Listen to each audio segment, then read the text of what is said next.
Hello, Scott. Can you hear me? I can hear you, Gary. Yeah. Great. Good to see you virtually. Cheers, mate. You too. Could I get any injury updates that you might have, please?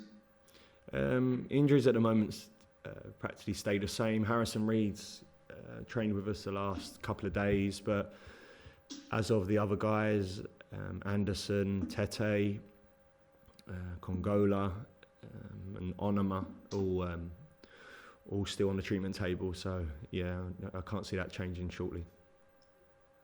With Anderson, Scott, obviously you sadly had to break the news this time last week about the injury. You were a bit uncertain about how long it might be. Are you any more certain now? I mean, I'm apprehensive to actually put a real timescale on it. I think it is going to be a number of weeks.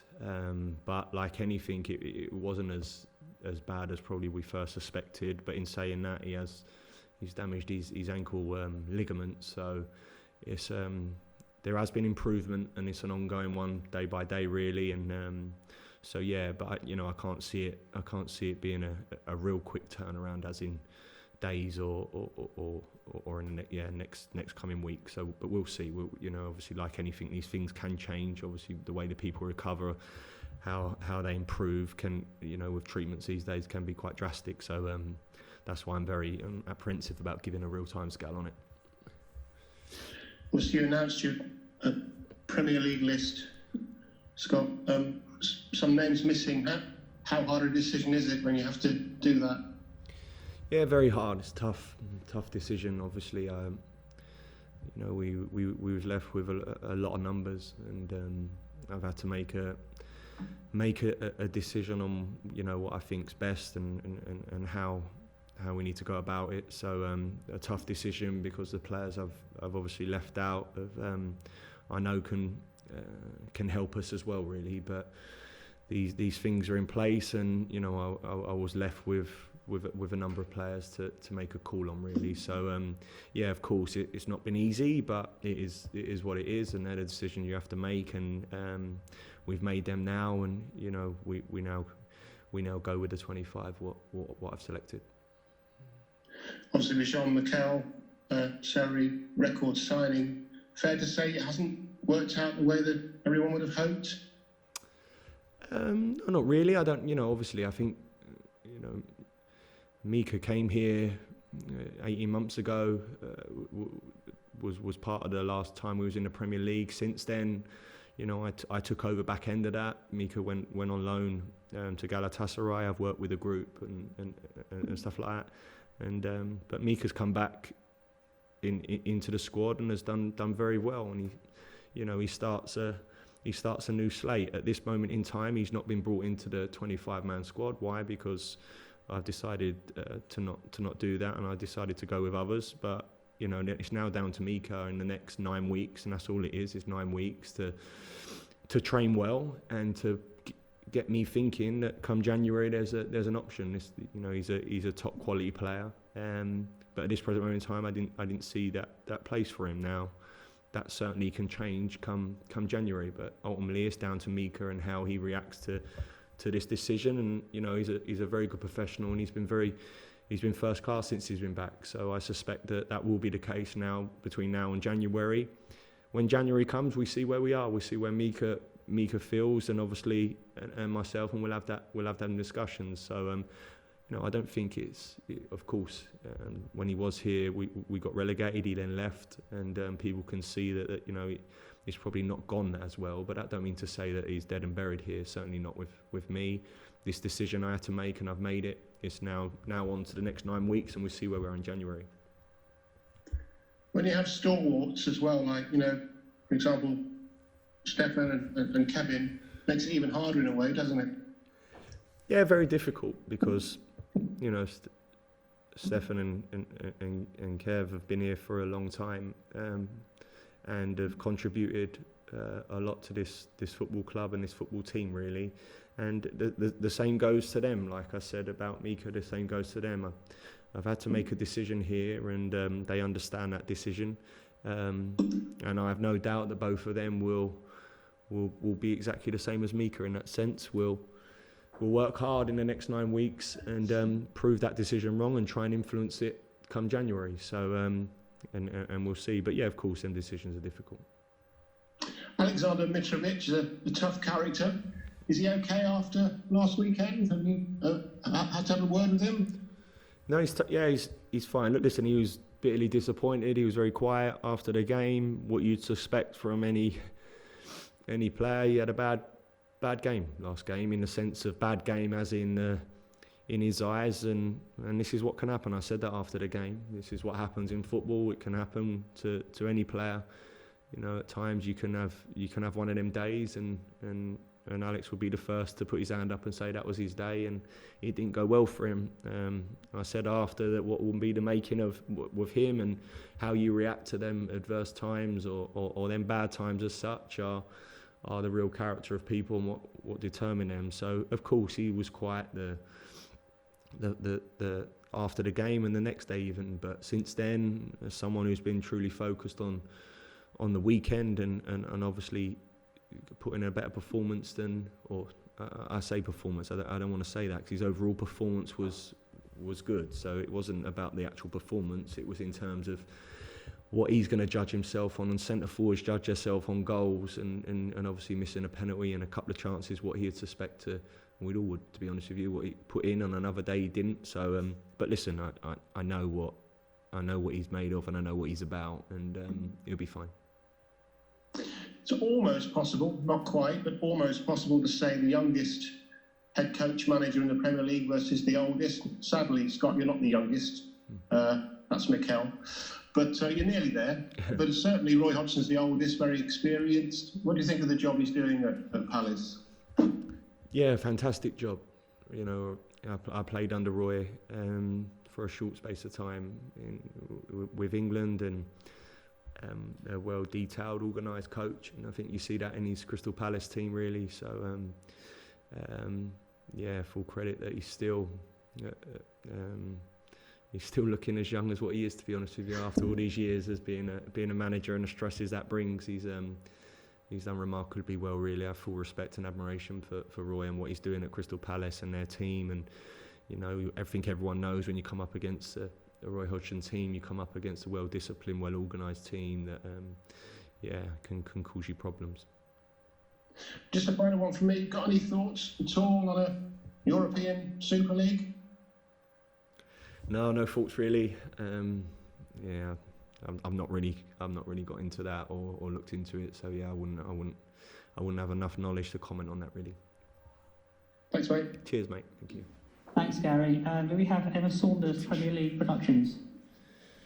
Thanks, Camillo. Hi, Scott. Hope you're doing well. Just going back to the 25-man squad, how pleased are you with your weaponry, if you like? And do you feel like it's a stronger squad than last time round? Do you think you've got a better chance this time round?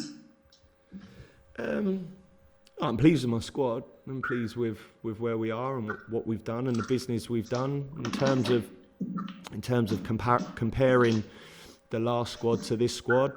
You know, I'm reluctant to do that. Last squad was very good as well. Some world-class players in that team as well. So I think, like always, for me, a name on a piece of paper is not the difference between top teams and teams that are successful. And as much of course it helps, I think that the cohesion, what you have amongst the team and how that team are developing is the most important thing. And you know, I feel that over the last few weeks, I see a team on the up. I see a team moving forward, progressing well, and that's what pleases me the most. Still loads of learning to do, still loads of improving to do, but a group of players here come in every day wanting to fight and learn and keep working hard, and with that you have half a chance we will have half a chance this year of staying in this division, and that's where we are really. So that's the most important thing for me. You said after the draw at the weekend you feel like you appear to be coming out the struggles that you've had. How much would a win this weekend really cement that idea and push you on? Well, yeah, of course. Obviously, you want to win football matches, and obviously I felt like we deserved to win last weekend, The game before that against Wolves, I think, you know, you come out with a draw in that game as well. So there's been massive improvement, and I feel there's been some real. We've been very, very close. And of course, come the weekend against Crystal Palace now, you know, it's a game we're looking at to try and take points out of. Okay, they've done very well and got some very good results, and are a very good, experienced team with a very well coached and a very good manager. So we understand the difficulties what that brings. But in saying that, I see my team in the right frame and pushing in the right directions to get a result. And hopefully we can do that. We can apply ourselves like we have over the last few games, and we can set amongst it a little bit and put our stamp on the game and try and get a result. Just finally from me, Scott, I suppose with that, the biggest statement you could make would be stopping Wilfried Zaha this weekend. 4 goals in 5 games. You'll be all too aware of the threat that he poses. Yeah, massive threat. A big part of how Crystal Palace play in terms of counter-attacks, transitions, and he's arguably one of the best in the league in terms of that. Given the turnover on the transitions, he can hurt you and punish you really. So, and you've seen that. So, of course, he's one of a few players Crystal Palace have in their armoury what can cause you problems, and we need to be fully aware of that. Thanks, Scott. Thank you. Thanks, Emma. We'll complete the broadcast section with Nick Godwin, BBC London. Hi, Scott. Good to talk to you. Earlier in the season, we were talking about how much your team's having to learn at the moment, you know, given the situation they find themselves in. How's that going, do you think? How are you seeing these players learning from mistakes and improving and taking on board what you're saying? Yeah, definitely. That's what pleased me the most, really. I understand, of course, that I'm in a role where it's win or lose and you're judged on that, of course, and I get that, and I get sometimes you don't have time in them situations, but certainly, and we need to learn quick. We've come up from the Championship to where we was 4th last year to now the Premier League, and you know, I think I've said it before, we're learning on the job at times here, and the players have been first class in that, worked tirelessly, international break, give us time to work a little, and of every day now working, and I do see massive improvements. I see people quickly understanding what it's going to take this year. What you can get away with last year and what you can get away with this year is very, very different. So how you approach certain issues or certain situations in games are very, very different. And like I say, that's about learning and learning quick. And I do see a real team that are doing that. I think first and foremost, what you need a willingness to understand where the mistakes are and a willingness to then try and improve and not shirk away from that or feel nervous about that. Admit where we are at certain times as players and as a football team, and you admit that, and then get to grips with exactly how you tackle it and how you can improve on it. You've got half a chance, and that's what pleases me the most, really, because I do see that. I see a group of players and I see a team that, you know, every time we maybe not got a result or we've not done well, we have had certain situations, real open-eyed and real willing to go, okay, right, look, this is where we need to do better and this is how we're going to do it, and then obviously actually executing that on a training ground and improving on it.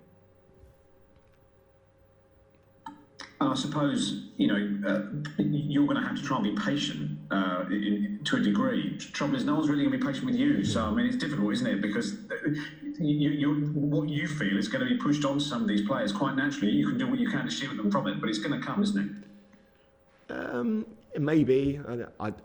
It will never come from me because I'm very real in that. I understand the situation. I understand how you get better, and I think I often say that I understand what you're saying, and of course, Nick, I totally get that. I get that regarding me, I'm going to be judged on win or lose, and that's going to determine whether I'm successful, whether I have a job, whether I don't have a job. But ultimately, what's important to me is working out very quickly how we get results, and how we get results is not losing that ability and not losing that faith in what you're doing, and not losing faith in the process. And whether that processes take too long for me, as in me in general, then that's the way it is. But that's the only way to improve, and that's the only way to get results. So, of course, trying to speed up them and trying to get them there quicker, or that's down to hard work. And tireless hours of trying to do that and working out ways to do that. But there is no magic formula. You know, there's no magic formula to all of a sudden errors what are occurring or what did occur. You know, if that could instantly change, then of course life would be pretty easy. That's not the case. What normally the case is stick to processes, stick to what you know is right, stick to them and keep improving.